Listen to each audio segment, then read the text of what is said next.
if you're experiencing frame stuttering while playing Call of Duty, there are several quick fixes you can try to improve your gaming experience. Follow these steps to help resolve the issue. Step 1. Update graphics drivers. Ensure that your graphics card drivers are up to date.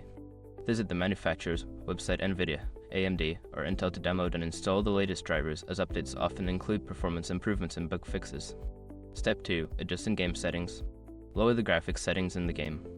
Access the settings menu and reduce options such as texture quality, shadows, and anti-aliasing. This can help increase frame rates and reduce stuttering. Step 3. Disable background applications. Close any unnecessary applications running in the background. Programs like web browsers, streaming services, or other games can consume system resources and cause performance issues. Step 4. Check for overheating. Monitor your system's temperature while gaming. Overheating can lead to throttling and stuttering. Ensure your PC is well ventilated and consider cleaning dust from fans and components.